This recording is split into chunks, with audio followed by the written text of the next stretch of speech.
ನಮಸ್ಕಾರ ಸ್ನೇಹಿತರೆ, ಕನ್ನಡಿಗರ ಇಂಗ್ಲೀಷ್ ಮಿತ್ರ ಚಾನಲ್ಗೆ ಸ್ವಾಗತ. ಸ್ನೇಹಿತರೆ, ನಾನು ನಿನ್ನೆ ವಿಡಿಯೋದಲ್ಲಿ 14ನೇ ಪದದ ಬಗ್ಗೆ ಮಾಹಿತಿ ಕೊಟ್ಟಿದ್ದೆ. ಅದು ಯಾವ ಪದ ಅಂತ ಹೇಳಿದ್ರೆ ಅಪೋಸಿಟ್ಟು ಅಂದರೆ ಅದು ಎದುರಿಗೆ ಅಂತ ಬರುತ್ತೆ ಕನ್ನಡದಲ್ಲಿ. ಅದರಲ್ಲಿ ಕೆಲವೊಂದು ವಾಕ್ಯಗಳನ್ನು ಯಾವ ರೀತಿ ಮಾಡ್ಬೋದು ಅಂತೇಳಿ ತಮಗೆ ವಿಡಿಯೋ ಮುಖಾಂತರ ತಿಳಿಸಿದ್ದೆ. ಅದೇ ರೀತಿ ನಿಮಗೆ ಒಂದು ಅಭ್ಯಾಸಕ್ಕೋಸ್ಕರ ಒಂದು 3-4 ಪದಗಳನ್ನು ಕೊಟ್ಟಿದ್ದೆ. ಅದನ್ನು ನೀವು ಪ್ರಾಕ್ಟೀಸ್ ಮಾಡಿರ್ಬೋದಂತ ನನ್ನ ಅನಿಸಿಕೆ.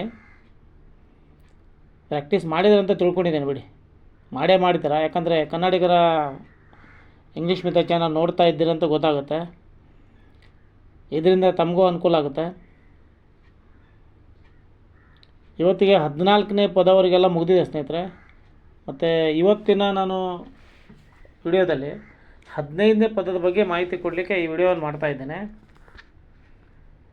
15ನೇ ಪದ ಇಲ್ಲಿವರೆಗೂ 1ರಿಂದ 14ನೇ ಪದವರೆಗೆಲ್ಲ ಮುಗಿದಿದೆ. ಇವತ್ತು 15ನೇ ಪದ. ಅದು ಯಾವುದು ಅಂತ ಹೇಳಿದರೆ 15ನೇ ಪದ ಫಾರ್ ದ ಶೇಕ್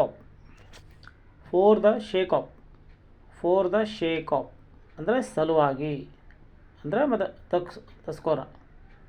ಗೋಸ್ಕರ ಅಂದರೆ ಕಾರಣ ಇಲ್ಲಿರುತ್ತಲ್ಲ. ಆ ಸಂದರ್ಭದಲ್ಲಿ ಮಾತ್ರ ನಾವು ಈ ಒಂದು ಇಂಗ್ಲೀಷ್ ಪದವನ್ನು ಹಾಕಿ ವಾಕ್ಯಗಳ ರಚನೆ ಮಾಡ್ಬೋದು. ಉದಾಹರಣೆ ನೋಡಿ, ತರುವ ಸಲುವಾಗಿ ಅಂತ ಇದೆ. ತರುವ ಸಲುವಾಗಿ ಅಂದರೆ for the shake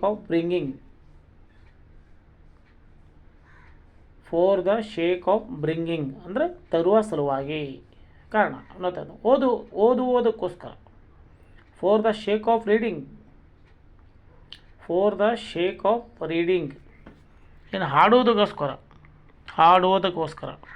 for the sake of singing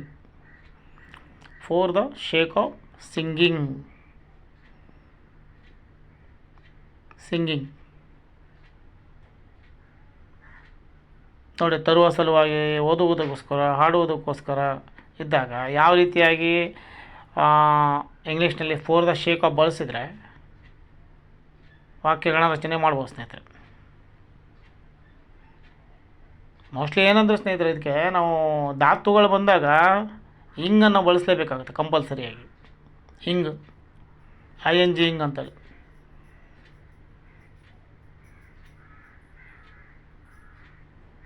ವರ್ಬ್ಗಳು ಬಂದಾಗ ಮಾತ್ರ, ಅಂದರೆ ಧಾತುಗಳು. ಹಾಡುವುದಕ್ಕೋಸ್ಕರ for the sake of singing ಅಂದರೆ ಬರೆಯುವುದಕ್ಕೋಸ್ಕರ ಅಂದರೆ for the sake of writing ಅದು ಕೊಡುವುದಕ್ಕೋಸ್ಕರ ಅಂತ ಹೇಳಿದ್ರೆ for the sake of giving.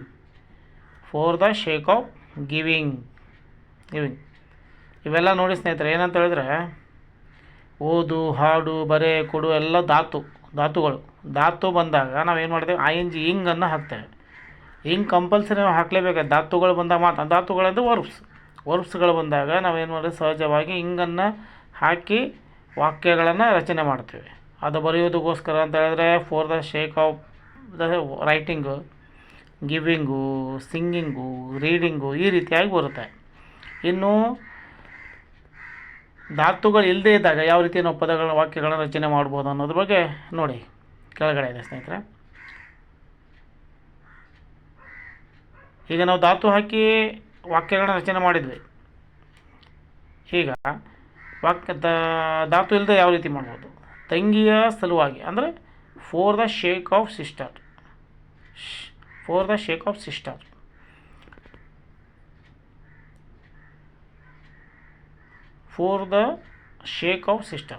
ತಂಗಿಯ ಸಲುವಾಗಿ for the sake of sister.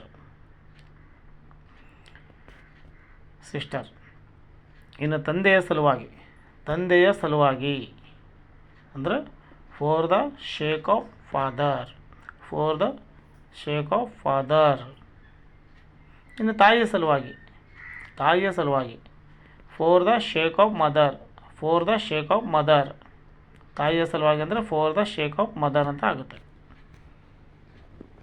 ನೋಡಿ ಈಗ ವರ್ಬ್ಸ್ಗಳು ಬಂದಾಗ ನಾವು ಹಿಂಗೆ ಹಾಕ್ಬೇಕಾಗತ್ತೆ. ವರ್ಬ್ಸ್ಗಳು ಇಲ್ಲದೆ ಇದ್ದಾಗ ನಾವು ಸಹಜವಾಗಿ for the sake of sisters ಈ ರೀತಿಯಾಗಿ, ಅಂದರೆ ಧಾತುಗಳಂದ್ರೆ ವರ್ಬ್ಸ್ಗಳು ಬಂದಾಗ ಸಹಜ ಹಿಂಗೆ ನಾವು ಯಾಕೆ ಹಾಕ್ತೀವಿ ಅಂದರೆ ಅದು ಕಾರಣ ಸರ್. ಆ ಪ್ಲೇಸನ್ನು ಸಮಯ ಸಂದರ್ಭಗಳನ್ನು ಉಪಯೋಗ ಟೈಮಿಗೆ ನಾವೇನು ಮಾಡ್ತೇವೆ, ಇದನ್ನು ಹಿಂಗನ್ನು ಬಳಸ್ತೇವೆ.